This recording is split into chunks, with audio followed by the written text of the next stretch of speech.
본문은 창세기 40장 20절에서 23절 말씀입니다. 잠깐 요약을 해보면 오늘 본문은 요셉이 보디발 아내의 청을 거절하고 억울한 누명을 쓰고 감옥에 갇히게 됩니다.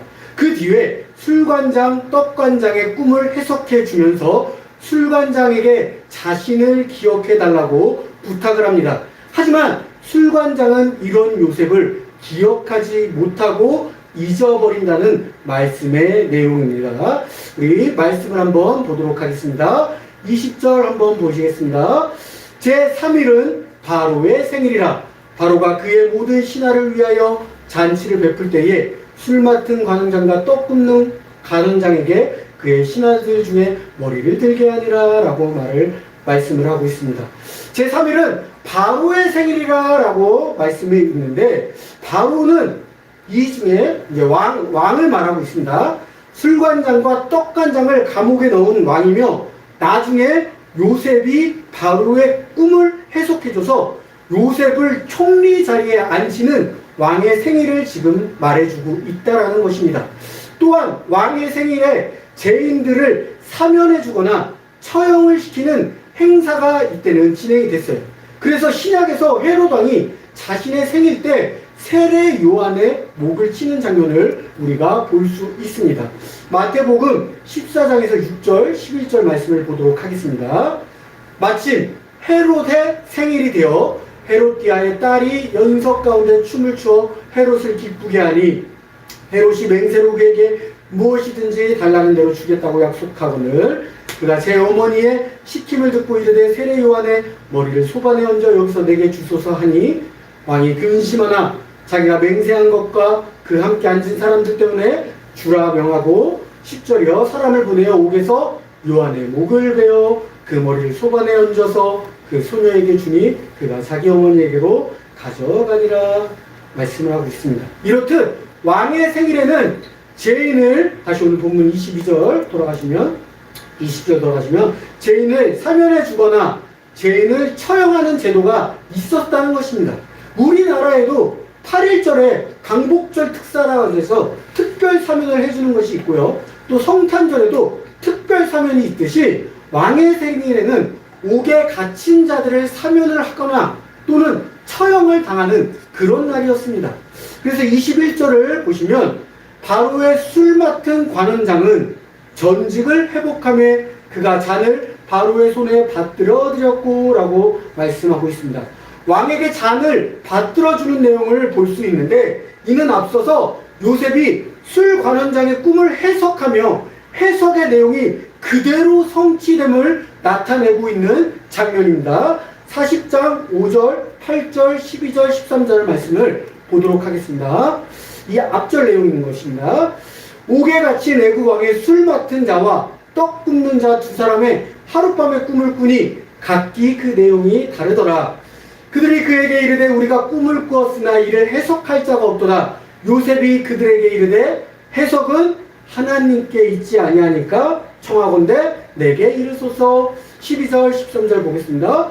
요셉이 그에게 이르되 그 해석이 이러하니, 지금 술 관원장이 해석을 해주는 겁니다. 세 가지는 사흘이라. 처음부터 사흘 안에 바로가 당신의 머리를 들고 당신의 전직을 회복시키리니 당신이 그 전에 술 맡은 자가 되었을 때에 하던 것 같이 바로의 잔을 그의 손에 드리게 되리이다 라고 꿈의 해석을 요셉이 해줬습니다. 요셉의 꿈을 해석하기 전에 방금 8절에서 뭐라고 말했냐면 요셉이 요셉의 이름으로 직접 해석은 하나님께 있지 아니하니까 하면서 자신이 꿈을 해석하는 것이 아니라 자신과 함께하는 하나님이 그 꿈을 해석해 준다라고 말을 하고 있다는 말씀을 하고 있다는 것입니다. 그래서 오늘 본문 21절의 말씀처럼 술 관원장의 꿈은 요셉이 해석을 해줘서 다시 복직이 되었다는 것입니다. 근데 이 요셉이 자신이 해석을 한 것이 아니라 하나님의 능력을 통해서 자신이 그 꿈을 해석을 했다고 말을 하고 있습니다. 22절을 보시면 떡 굽는 관원장이 나오는데, 떡 굽는 관원장은 매달리니 요셉이 그들에게 해석함과 같이 되었으나 매달리니는 자신이 목이 매달려져서 죽었다라고 말씀을 하고 있다라는 거예요. 떡 굽는 관원장은 매달려서 처형을 맞이하게 됩니다. 그리고 뒤에 요셉의 해석함과 같이 되었으나 라고 말을 하고 있습니다.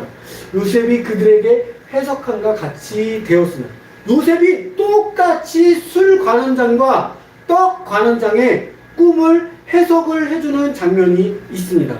자, 이번에는 떡 관원장의 꿈을 해석하는 장면을 보도록 하겠습니다. 창세기 40장 16절에서 18장 19절 말씀을 보겠습니다. 떡 굽는 관원장이 그 해석이 좋은 것을 보고 요셉에게 이르되 나도 꿈에 보니 흰떡 세 광주리가 내 머리에 있고, 18절 19절 해석을 해줍니다. 요셉이 대답하여 이르되 그 해석은 이러하니 새 강주리는 사흘이라. 지금부터 사흘 안에 바로가 당신의 머리를 들고 당신을 나무에 달리니 새들이 당신의 고기를 뜯어 먹으리이다 하더니 라고 해석을 해줍니다. 그런데 이 16절에 보시면 술 관원장의 해석을 먼저 듣고 떡 관원장이 그 해석을 뭐라고 말하냐, 떡 굽는 관원장이 술 관원장의 해석이 좋은 것을 보고 요셉에게 요청을 합니다. 그 해석이 좋지 않았다면 요청을 하지 않았겠지요. 하지만 좋은 것을 보고 요셉에게 자기도 꿈 해석을 해달라고 요청을 합니다. 하지만 그 꿈 해석이 좋지 않게 나오자 그는 요셉의 해석을 믿지 않습니다. 왜냐하면 대부분의 사람들이 자신의 꿈을 해석해주거나 좋지 않은 꿈을 꾸었을 때는 그 사람에게 알려주고 그 사람에게 조심하라고 말을 하고 있습니다. 예를 들면 우리 어머니도 가끔씩 저한테 전화를 해서 오늘 좋지 않은 꿈을 꿨으니 아들 운전 조심해, 아니면 아들 오늘 하루 조심해, 이런 말을 합니다. 그리고 저희도 꿈을 꾸다가 악몽을 꿀 때가 있지 않습니까? 아니면 그 꿈속에 아이들이 나왔을 때 우리 아이들한테 특별히 당부를 합니다. 오늘 꿈속에서 너가 나왔으니까 좀 조심해 주길 바래. 아니면은 오늘 하루는 정말로 조심해서 생활을 해줘. 이런 식으로 우리가 꿈을 해석할 때에 안 좋은 꿈을 꿨을 때는 이렇게 상대방에게 아니면 내가 그 꿈속에 나왔던 사람에게 안부를 전하게 됩니다. 그리고 오랜만에 꿈속에 나왔던 친구들도 그 친구들에게 오랜만에 보였기 때문에 오랜만에 네가 내 꿈속에 나왔다 그러면서 안부를 전할 수도 있고, 좋은 꿈을 꿨을 때는 그 꿈을 우리는 이제 팔기도 한다고 하죠. 내가 그 꿈 살게, 이런 식으로 얘기를 할 때도 있습니다. 하지만 이 떡 관원장은 그냥 그 꿈 해석을 무시하고 아무런 대꾸도 없이 돌아서게 된다는 것입니다. 22절 말씀처럼 그러자 떡 관원장은 요셉의 해석처럼 매달려서 처형을 당하게 되는 장면을 볼 수 있습니다. 자, 오늘 22절 떡 굽는 관원장은 매달리니가 바로 처형을 당한다는 요셉의 해석이었다는 것입니다. 23절을 보도록 하겠습니다. 23절을 보시면 술 맡은 관원장이 요셉을 기억하지 못하고 그를 잊었더라라고 말씀을 맺고 있습니다.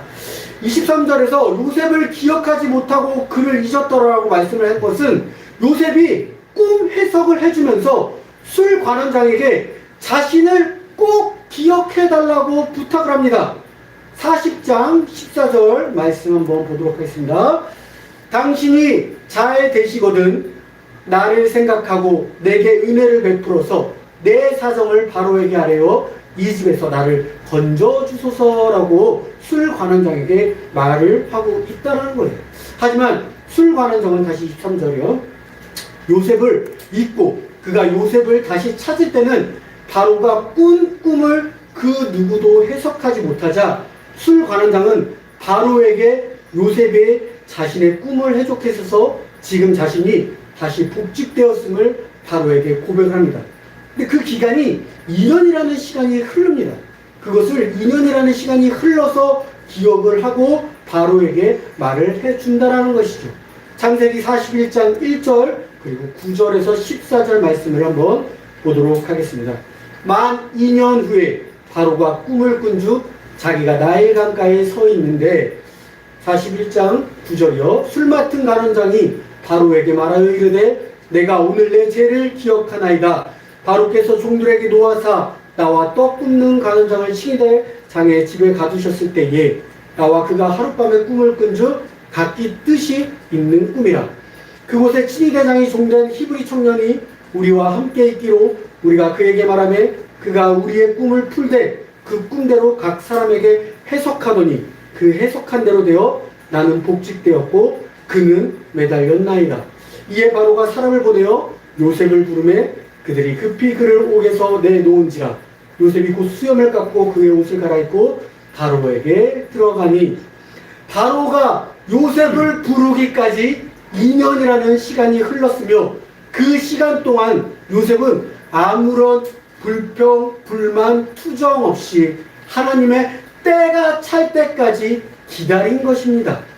요셉이 기다릴 수 있었던 것은 앞서 요셉이 여호와가 자신과 함께하고 계신다라는 것을 느끼고 알고 있었기 때문입니다. 이 또한 하나님이 나와 함께 하시는구나, 하나님이 나와 함께 하시기 때문에 분명히 하나님의 때가 있음에 내가 이 때를 기다리며 기도하며 기다리겠다고 창세기 39장 2절, 21절, 23절에서 요셉과 하나님이 함께하는 장면을 볼 수 있습니다. 창세기 39장 2절, 21절, 23절을 보도록 하겠습니다. 여호와께서 요셉과 함께 하심으로 그가 형통한 자가 되어 그의 주인 애굽 사람의 집에 있으니, 21절이요. 여호와께서 요셉과 함께 하시고 그에게 인자를 더하사 간수장에게 은혜를 받게 하시며, 23절이요. 간수장은 그의 손에 맡긴 것을 무엇이든지 살펴보지 아니하였으니 이는 여호와께서 요셉과 함께 하심이라. 여호와께서 그를 범사에 모여 형통하게 하셨더라라고 말씀하고 있습니다. 요셉은 이 앞에서도 억울한 일을 당합니다. 하지만 그 억울한 일을 당했음에 감옥에 갇힐 때에도 아무런 불평과 불만을 하지 않습니다. 오로지 하나님의 때를 기다리고 있었다라는 것이죠. 왜? 하나님이 나와 함께 하시고 함께 하셔서 그가 형통한 자가 되었기 때문입니다. 그래서 술관원장의 꿈을 해석하면서 자신을 기억해달라고 하지만 술관원장이 자신을 2년 동안 잊고 있습니다. 그 2년 동안 기다리면서도 그는 그 누구도 원망하지 않고 끝끝이 기다림을 볼 수 있습니다. 오늘 말씀 23절이요. 예, 술 맡은 관원장이 요셉을 기억하지 못하고 그를 잊었더라. 그리고 나서 2년 뒤에 요셉을 부르는 장면을 볼 수 있었습니다. 저는 오늘 본문을 준비하면서 은혜 받은 내용은 오늘 제목처럼 기다려주세요 라는 말입니다. 오늘 말씀은 원래 벌써라는 제목으로 말씀을 준비하고 있었습니다. 하지만 금요 기도회 때 권사님과 이야기를 통해 하나님께서 기다려주세요 라는 제목으로 저에게 감동을 주셨고 오늘 본문을 준비하게 되었습니다. 우리가 요셉의 인생을 보면 앞서 요셉은 형들에게 자신의 꾼 두 가지 꿈에 대한 이야기를 합니다.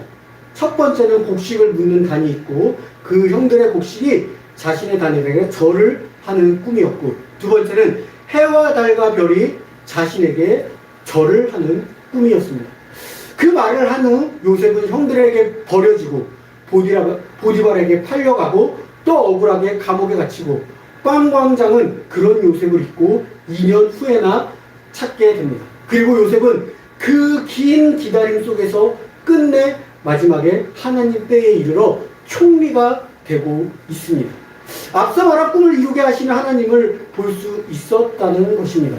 그 긴 시간 동안 요셉은 하나님에게, 형제들에게, 다른 사람들에게 불평, 불만, 투덜대는 장면을 절대 볼 수 없었다는 것입니다. 계속해서 묵묵히 기다리며 하나님과 함께하는 요셉을 볼 수 있었다는 것입니다.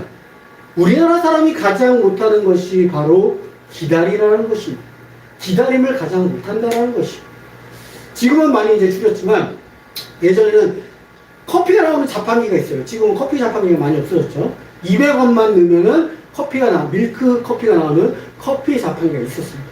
그 커피 자판기에서 커피를 뽑을 때 커피가 다 나오기도 전에 먼저 뽑아서 손을 대이는 사람들도 있었어요. 그렇게 기다리지 못하는 사람들이 많이 있었어요. 근데 그런 장면을 흔하게 볼 수 있었다라는 것입니다. 또한 버스가 정류장에 도착해서 멈추기 전에 이미 손이 나와 있고 몸이 막 이 도로 밖에 나가서 버스를 맞이하는 모습들을 볼 수 있는 장면을 흔하게 우리가 볼 수 있다는 것입니다. 또한 사발면에 물을 붓고 그 3분을 기다리지 못해서 전자레인지에 돌리는 사람들도 있다는 것입니다. 이렇게 우리나라 사람들은 기다리는 것을 잘 하지 못한다는 것입니다. 근데 교회 안에서도 믿음의 식구들에게서도 이런 기다리는 장면을 볼 수가 없다라는 것입니다.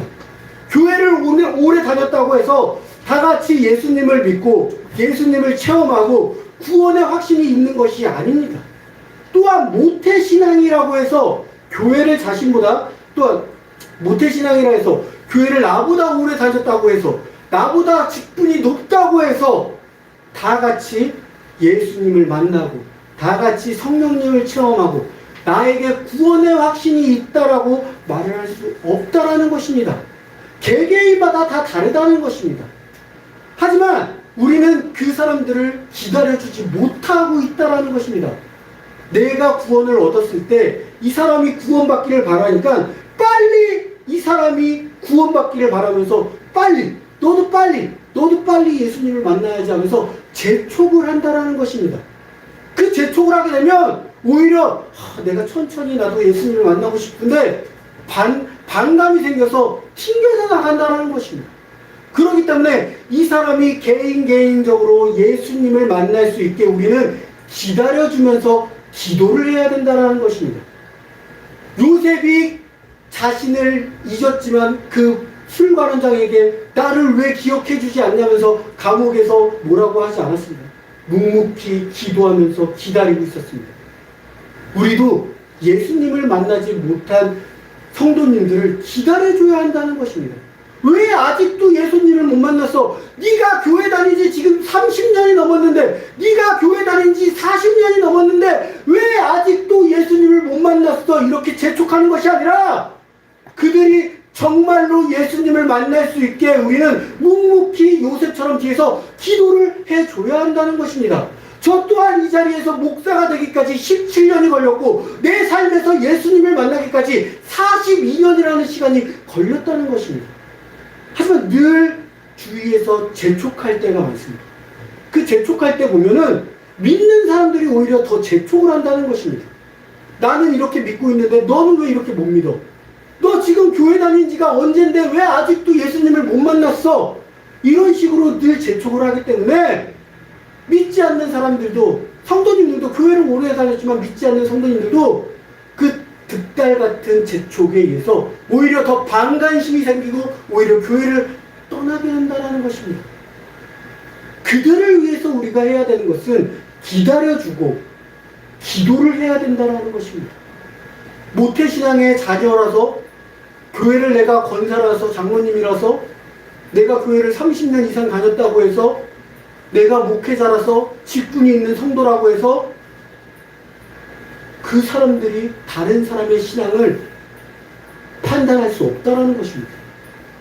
그 성도가, 어린 친구가 아직 예수님을 못 만났다면 우리가 해야 되는 것은 그 성도를 위해서, 그 아이를 위해서 기도를 해야 되고 묵묵히 하나님 때가 될 때까지 기다려줘야 된다는 것입니다. 그 예로 예수님께서 우리를 사랑해서 이 땅에 오셨고 십자가에 못 박혀 돌아가실 때 그 한 번도, 단 한 번도 성을 내지 않고 참고 기다려주셨다는 것입니다. 그리고 지금도 우리가 방황해서 놀고 있지만 다시 주님 곁에 돌아오기를 기다려주고 있다는 것입니다.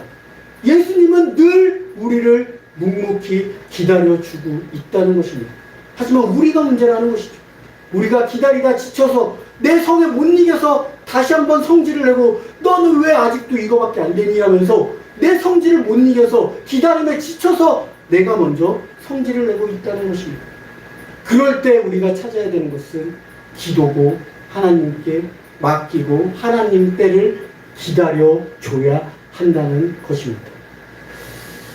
지금 우리 옆에는 예수님을 모르는 친구들도 있습니다. 그리고 어린 친구들을 이렇게 토요일마다 제가 전도를 하는데 진짜 예수님을 아예 모르는 친구들이 와서 예수님에 대해서 하나하나씩 알고 가는 상황이 있습니다. 그런데 그 친구들에게 너 왜 예수님을 어제 알려줬는데 왜 오늘 몰라? 이렇게 우리가 혼을 낼 수 있습니까? 아닙니다. 그 친구가 계속해서 성장해 나갈 때까지 우리는 기다려주고 알려주고 기도를 함께 해야 된다는 것입니다. 그렇기 때문에 우리 성도님들, 내가 믿음의 선배이면 정말로 믿음의 후배들, 그리고 막 갓 온 우리 성도들에게 그들에게 뭐라고 책망하는 것이 아니라 그들을 기다려주고 또 기다려주고 또 기다려서 기도를 해서 하나님 때가 오기까지 우리는 그들을 알려주고 성장시켜줘야 한다는 것입니다. 마지막으로 3분 동영상, 요셉의 전체 일상을 담은 3분 동영상 준비해봤습니다. 요셉의 동영상 보고 기도하고 마치도록 하겠습니다.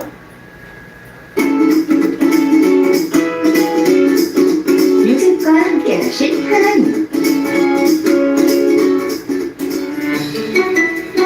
야곱에게는 12명의 아들이 있었어요. 야곱은 다른 아들보다 요셉을 특별히 예뻐했어요. 형들은 아버지의 사랑을 독차지하는 요셉을 미워했어요. 어느 날 요셉이 형들에게 자기가 꾼 꿈 이야기를 했어요. 형들, 제가 꿈을 꿨는데요. 우리가 밭에서 곡식단을 묶고 있었어요.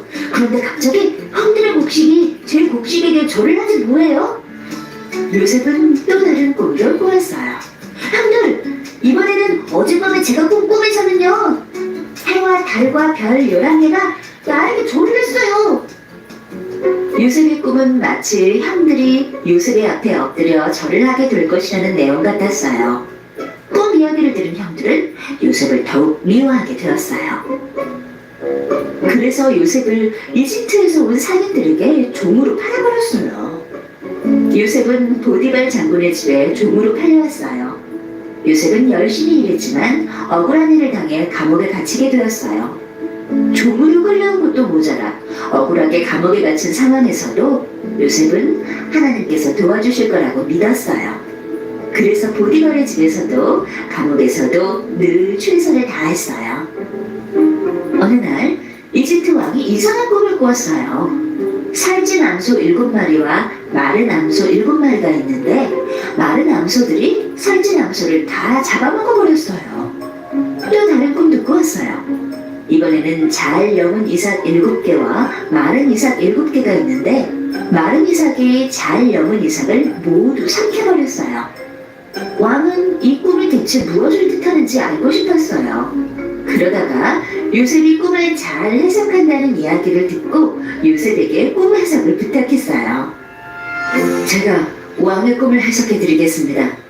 앞으로 7년 동안은 곡식이 잘 자랄 것인데 그 다음 7년 동안은 곡식이 잘 자라지 못할 것입니다. 그러니 곡식이 잘 자랄 때 곡식을 저장해 두어서 그 다음 7년을 준비하는 것이 좋겠습니다. 왕은 지혜로운 요셉이 아주 마음에 들었어요. 그래서 요셉을 이집트의 총리로 세웠어요. 너를 이집트의 총리로 삼겠다. 요셉의 꿈 해석대로 7년의 풍년 뒤에 7년의 흉년이 찾아왔어요. 하지만 이집트는 미리 먹을 것을 저장해둔 덕분에 걱정이 없었어요. 미리 준비하지 못한 이웃나라 사람들은 이집트로 먹을 것을 사러왔어요. 먹을 것을 구하러 온 사람들 중에는 요셉의 형들도 있었어요. 형들은 요셉을 알아보지 못했지만 요셉은 형들을 알아보았어요. 나는 형님들이 이집트에 판 동생 요셉입니다. 괜찮습니다. 형들의 잘못이 아니니 걱정하지 마십시오. 하나님께서 우리의 목숨을 살려주시려고 저를 이곳에 보내고 이집트의 총리가 되게 하셨습니다. 요셉은 형들을 용서하며 하나님께 감사드렸어요. 네, 기도하겠습니다.